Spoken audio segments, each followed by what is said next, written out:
today I just want to show you a quick do-it-yourself macrame.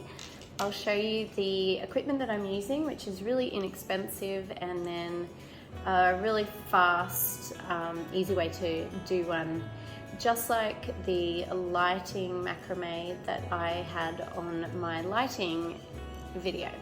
So the first thing that I bought was some string or some fine rope. You can get all different types and sizes of this at just about anywhere really. So I've got this one from Overflow. It was $2.50.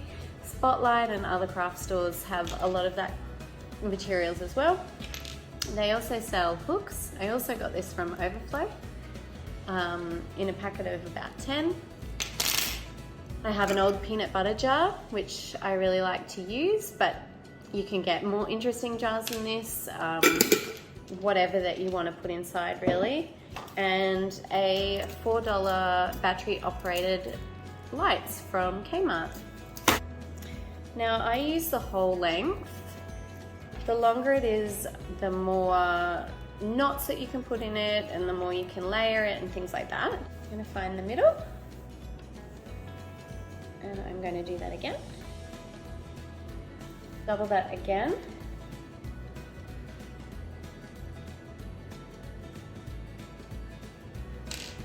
So there we go. Now, you can do what you like at the bottom. I'm going to twist it a few times just so it looks a little bit more interesting, but you can leave it loose or have that however you like it. Some people like to braid the bottom or do things like that.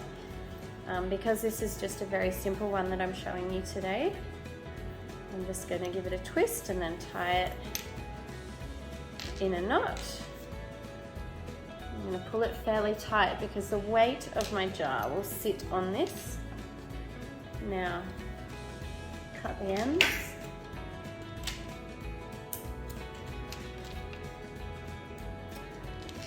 Okay, all right. So I have 8 individual strands of rope now, as you can see.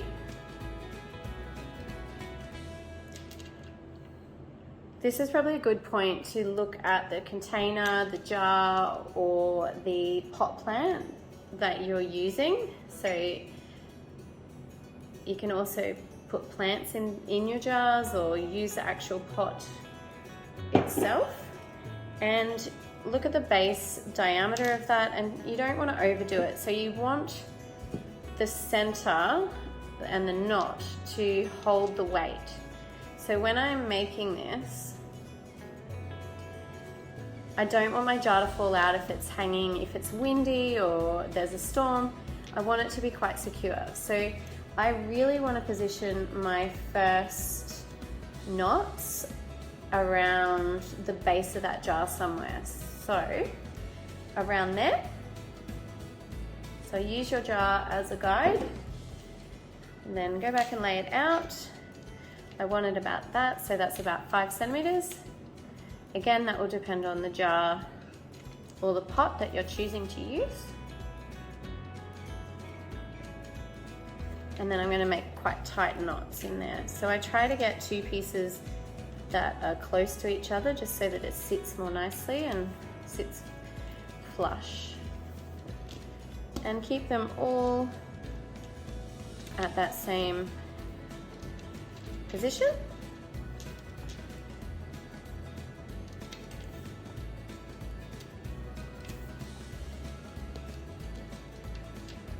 It's a bit high.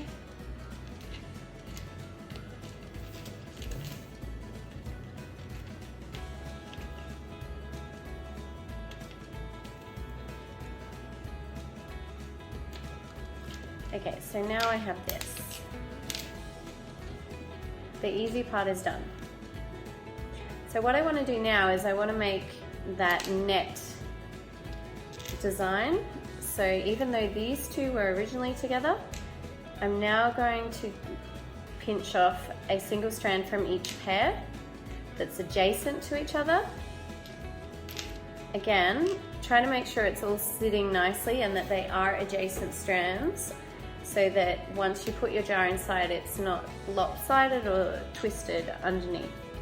And I'm going to just continue the pattern here around 5 centimeters away. You might like to play and experiment here. You could do a knot quite close together. You might do one quite far apart. So it depends on your jar, it depends on the pot, it depends on your personal preference. This is also where you might like to play around with twisting in between, braiding some together.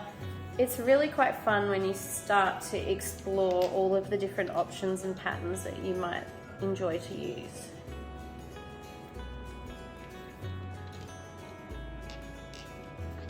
Okay, so they're together. We'll do the same with another 2 adjacent strands. Again, I want to keep it around the same height. Symmetry often does look better with these things.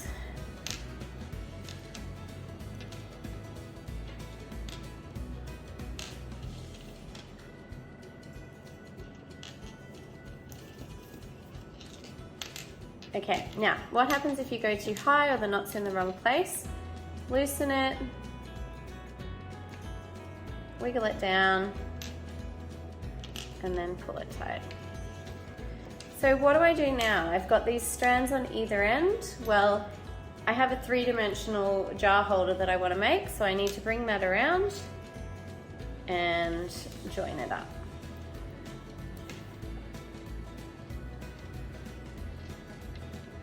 Okay, so now it's forming that basket shape.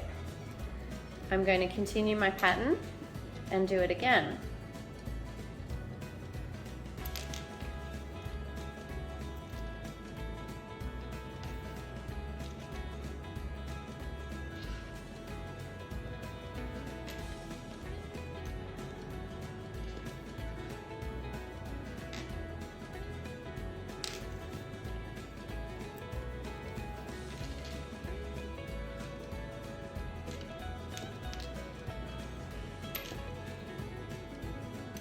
Okay, it's really starting to take shape now. I know it's probably hard to see, but if I put the jar inside, it makes it easier to see. If you're doing this with kids, perhaps using something plastic might be a safer starting point. You can get some nice little plastic jars from, you know, $2 stores, from Kmart, from places like that, from Spotlight. I just use things once I'm finished with them. Like I said, this was a peanut butter jar.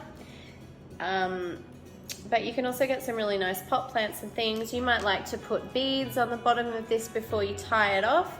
Or instead of having loops, you might like to cut them and have each end knotted and hanging down as well, which actually is really nice. And that's what I think I will do on this one. But that's it pretty much, guys. That's how you have it, a really basic one. If, like I said, if you wanted to get timber beads and bead each of them as you go, obviously you just need to do that before you tie off each section. So before you hang it, what you would do is either put your plant inside, if that's what you want to do, or if you're using it as, I call it with my kids, my Tinkerbell lights. So we're putting the Tinkerbell lights in the jar. You may not have a lid. I always keep the lids on because I actually have these hanging under my patio and I don't want insects to get inside because they just make a mess. So there you have it. Then you tie it off at the top, if that's the pattern that you like. That's what I'm gonna do. That holds it in there nice and securely, but I can undo that lid and lift it off enough to turn the lights on and off. Obviously I don't leave them on all the time. And then you can use your hook. So there's a few ways you can hook it. Again, you might like to add beads to the top and tie off each strand and have them dangling down. Often what I do is I twist it and tuck it through the knot like this and tie it off so it's nice and secure, and I put my hook through the middle. Again, it's totally up to you. This one I'm going to leave really loose and dangly. I'm going to put my hook through there, so through my knot, which I've used quite a wide rope, so I'm just really going to have to push that through. Okay. Now, for safety reasons and so it doesn't blow away or so my kids don't smash it, I then get my pliers and I close my hook. Okay, I do the same on this end as well. So once I have it hanging, I squeeze that and lock it off so that it's locked in and it's not going to blow down. All right. So again, you can pull that lid down, get into your jar, so you can access your lights, replace the batteries, whatever you need to do, pop it back on and hang it back up.